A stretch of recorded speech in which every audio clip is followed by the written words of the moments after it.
Muito bom dia, igreja. Muito bom dia. Nessa manhã de domingo, a gente está aqui para falar novamente sobre o tema das células desta semana. A gente está ministrando sobre desafios que envolvem a nossa participação na igreja com relação a finanças, né? Na semana passada, nós falamos sobre fé e dinheiro. Fomos desafiados a pensar na nossa participação nesse sentido, como está a nossa participação nesse sentido. E nesta semana ainda continuamos tocando nesse assunto de alguma forma. Não quero que você fique constrangido se não precisar ficar constrangido, né? Às vezes a gente tem medo de constranger as pessoas com alguns assuntos e quando a gente não constrange, a gente não movimenta as pessoas muitas vezes, né? Deus constrange a gente. A Bíblia fala que o amor de Cristo nos constrange. Então, você pode ser desafiado, vira um rabinho passando aí, um gatinho que está animado aqui para brincar hoje. Enfim, que Deus esteja assim, falando ao seu coração como precisa falar, como Ele quer falar. Que Ele use essa palavra como Ele quiser usar, para que a igreja cresça, para que o seu povo entenda o seu lugar, entenda a sua o posicionamento que Ele requer de cada um de nós. Enfim, o tema da célula de hoje é sustento missionário. E, bom, nós estamos em plena campanha de missões, né? A campanha de missões está caminhando. O nosso alvo não foi alcançado, né, pelas propostas,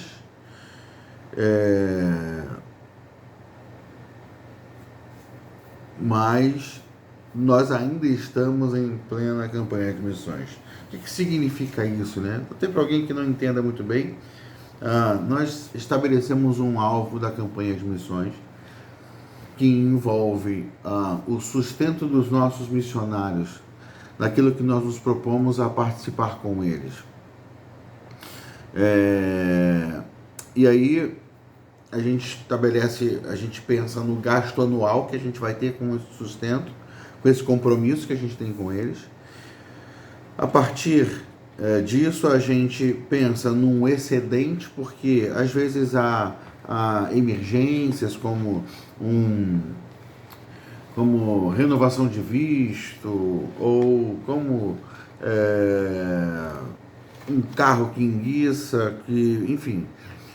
Então a gente, um exame que precisa ser feito, alguma coisa envolve a saúde dos nossos missionários, enfim, a gente ter essa sobra para poder ajudá-los nesse sentido, e uma sobra que nos permite uma perspectiva quanto a novos investimentos, novas portas missionárias para abrir. Então, o nosso alvo da campanha de missões prevê essa questão toda. Mas há alguns anos a gente não tem alcançado esse alvo. E eu acho que isso se soma ao fato de que, de tudo isso que a gente está falando agora, toda essa questão que a gente está falando que envolve finanças.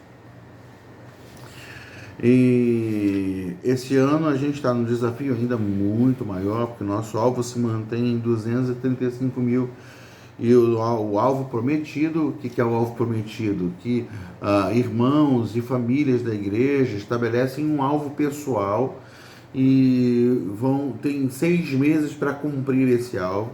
o alvo prometido pela igreja é de 164 mil, se não me engano, aproximadamente. Então a gente está bem abaixo e com valor insuficiente, inclusive, para sustentar os nossos missionários.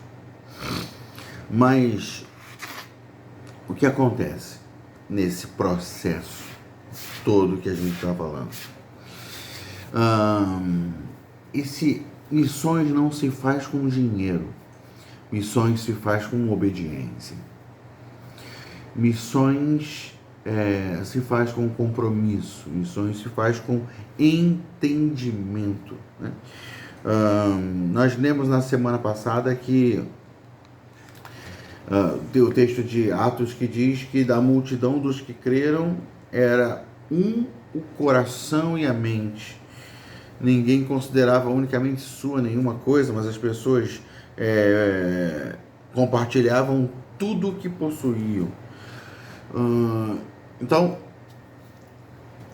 ter uma só mente, ter um só coração é se mover num só propósito, num mesmo entendimento.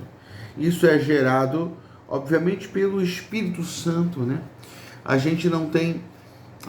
Eles não têm aqui muito tempo de vida, de história na igreja. A igreja é nova, não houve muitos cursos, muitas escolas para gerar entendimento.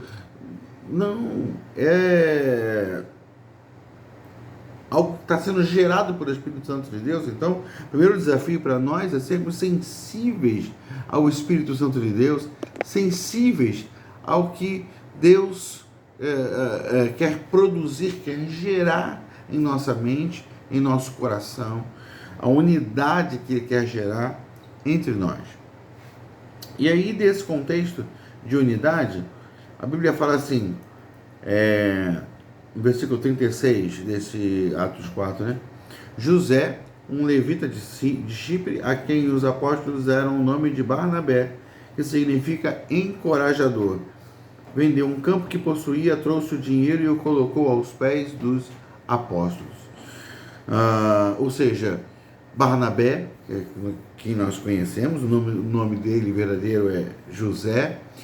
Barnabé é o apelido dele, um apelido carinhoso, um apelido que aponta por uma característica de influência. Barnabé era um influenciador. Esse texto assim pode indicar, inclusive, que a atitude de Barnabé foi que inspirou e desencadeou esse movimento de generosidade. Quando Barnabé se posiciona com uma generosidade que é incomum, e aí isso desencadeia um movimento na igreja. Isso pode ter sido assim, mas o que Barnabé faz? Ele vende um campo que possui, traz o dinheiro da venda e coloca inteiramente aos pés dos apóstolos. E isso desencadeia um movimento, porque ele encoraja, ele é inspiração. Talvez tudo isso tenha sido, talvez esse campo, essa coisa que Barnabé entregou, não seja só uma oferta isolada, seja tudo que ele tinha mesmo. Por quê? Porque depois a gente vê Barnabé totalmente envolvido com a obra. Barnabé está totalmente disposto. Barnabé não está preso a nada, não está preso a trabalhos, a empreendimentos, não. Ele está disponível. Precisamos que você vá para Antioquia, ele vai para Antioquia. Precisamos que você vá para, sabe? Lá em Antioquia, ele recebe uma palavra de Deus para ir para missões, e ele está disponível para ir.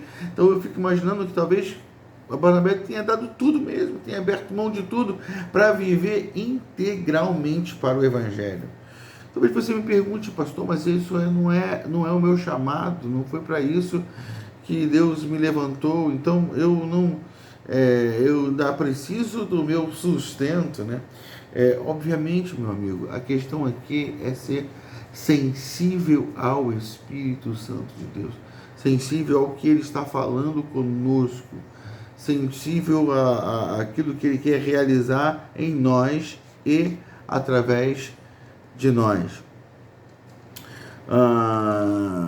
Nós estamos em plena campanha de missões. E aí, o que significa isso? Significa que nós estamos em missões. Nós estamos em uma missão. Missões não é alguma coisa que a igreja faz e que eu participo. De alguma forma eu dou uma ajuda. Missões é alguma coisa que eu realizo. Missão é alguma coisa que eu realizo. Deus tem dado a graça de participar de missões, inclusive fora da campanha de missões. E eu não estou falando de mim como de forma a me exaltar, né? Há outros irmãos da igreja que eu conheço que sustentam missões fora da campanha de missões. Eu quero perguntar, você tem um missionário que você está abençoando sempre? Você está atento aos clamores dos missionários, às necessidades dos missionários? Porque essa é a nossa vida. A gente não vive para crescer, casar, sustentar a família, ter filhos, sabe? São tudo circunstâncias, coisas circunstanciais na nossa vida. O nosso chamado é para viver dele, por ele e para ele. Jesus é o centro da nossa vida e o que ele está fazendo é o nosso alvo principal. O que ele está fazendo? O que Jesus está fazendo? Se ele estiver fazendo algo, eu preciso estar envolvido com o que ele está fazendo. Totalmente. E o padrão de envolvimento não sou eu que estabeleço, é ele que estabelece. Isso é um desafio de fé. Isso é um desafio de fé. Por isso a gente tem falado. Missões não se faz com dinheiro, missões se faz com obediência. E obediência é um ato de fé. Como Abraão. Abraão, abandona tudo e vem e me segue. Abraão creu em Deus e seguiu a Deus. Sabe? Então, o que significa o fato de que a igreja está numa campanha de missões? Significa que eu estou numa missão. Eu estou numa missão. O texto de Romanos, capítulo 10, vai falar algo muito especial para a gente. Romanos 10, versículo 13. Paulo vai dizer assim: todo aquele que invocar o nome do Senhor será salvo. Então, revelar o nome do Senhor para que as pessoas possam invocar o nome deles é fundamental, é importante, porque todo aquele que invocar o nome do Senhor será salvo. Como, pois, invocarão aquele em quem não creram? E como crerão naquele de quem não ouviram falar? E como ouvirão se não houver quem pregue? E como pregarão se não forem enviados? Como está escrito, como são belos os pés dos que anunciam boas novas. Então, para que as pessoas invoquem o nome do Senhor e sejam salvas, precisam crer. Para que elas creiam, elas precisam ouvir falar, porque a fé vem pelo ouvir e ouvir a palavra de Deus. E como as pessoas ouvirão falar, como as pessoas receberão a mensagem se não há quem pregue?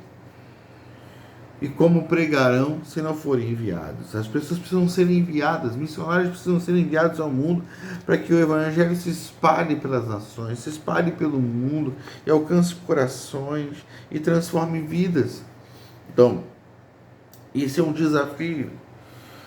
A igreja enviar para que haja quem pregue e para que haja pessoas que ouçam e creiam e se convertam ao Senhor. Essa é a missão que nós temos. Nem sempre nós vamos. Eu, por exemplo, até agora não recebi nenhum chamado para ir. Eu até agora não recebi nenhum chamado de Deus. Eu tenho falado até agora porque eu tenho sido... porque a igreja é alguma coisa muito dinâmica, sabe? E as coisas são...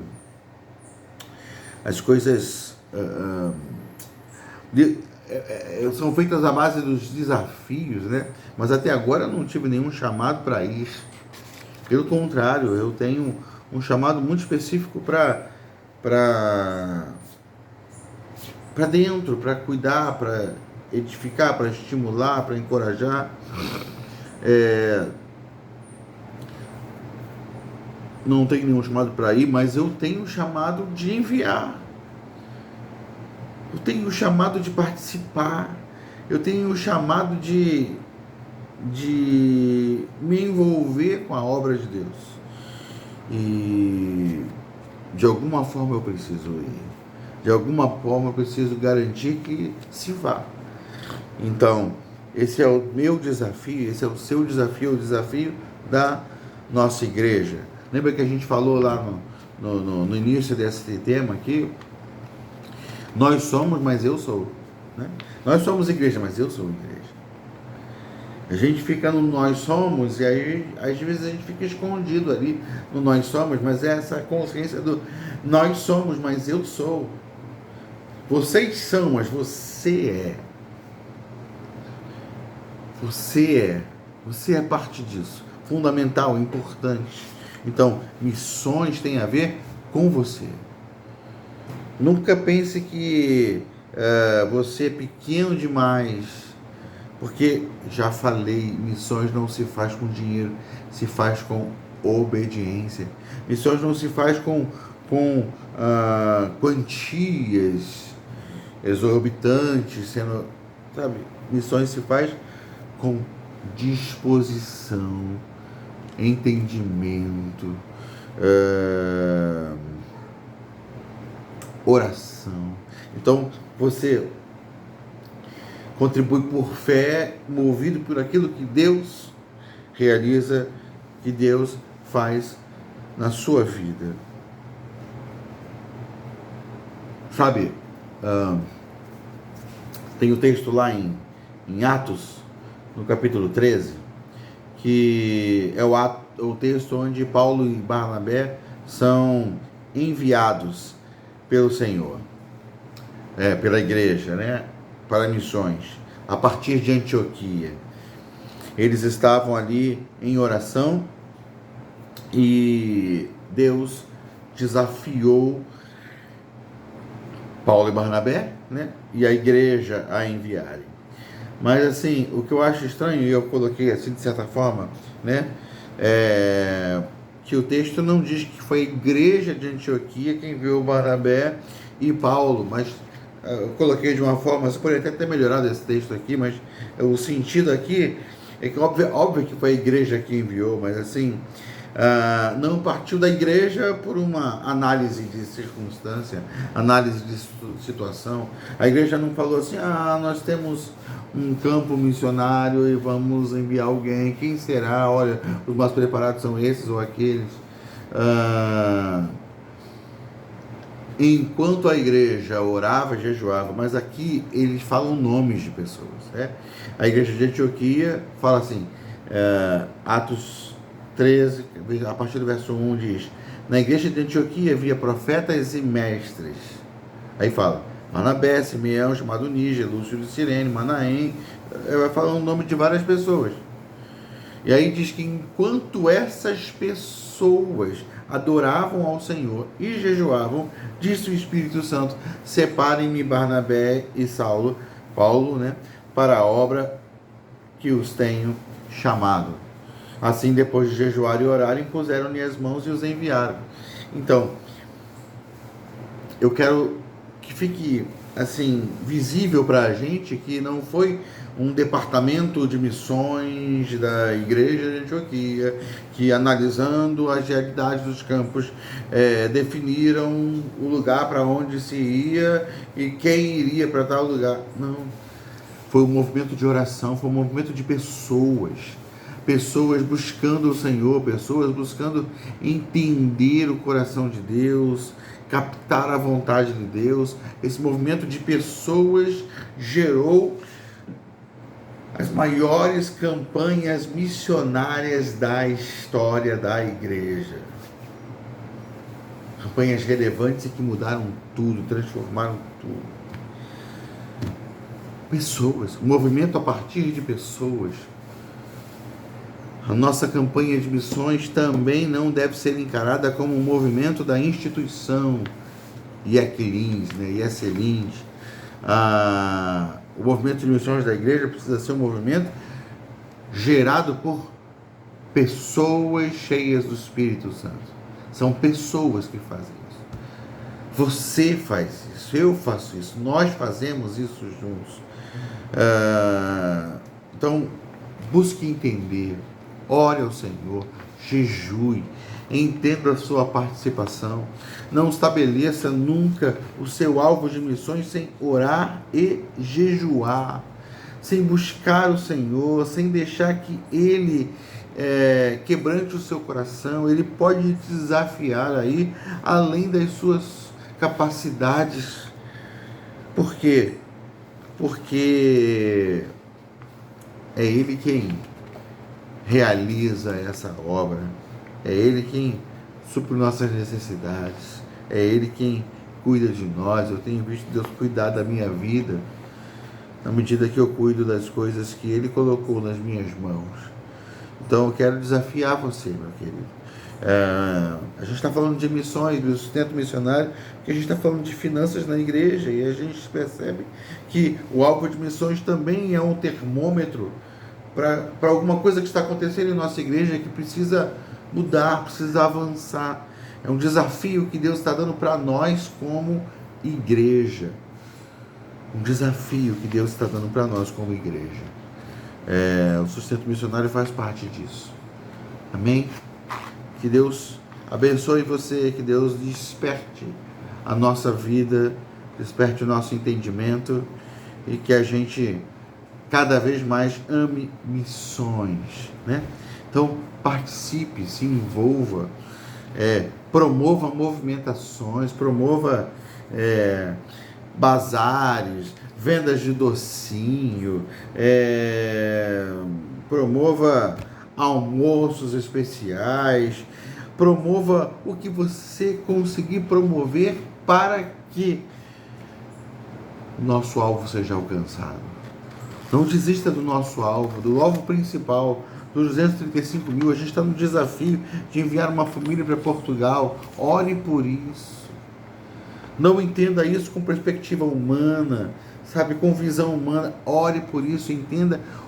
Pergunte a Deus: Deus, o que o Senhor está fazendo aí? Deixe Deus falar para você. Não ouça apenas o que a gente fala do púlpito, sabe? Ouça o que a gente fala do púlpito, põe à prova, coloque diante de Deus, para que Deus registre no seu coração, no seu espírito, essas verdades. Amém? Enfim, Deus abençoe você, meu querido, que seja uma célula edificante nessa semana. Amém? E que possamos, como igreja, crescer e avançar segundo o chamado e o propósito que Ele tem para nós. Fique com Deus, meu querido. Grande abraço.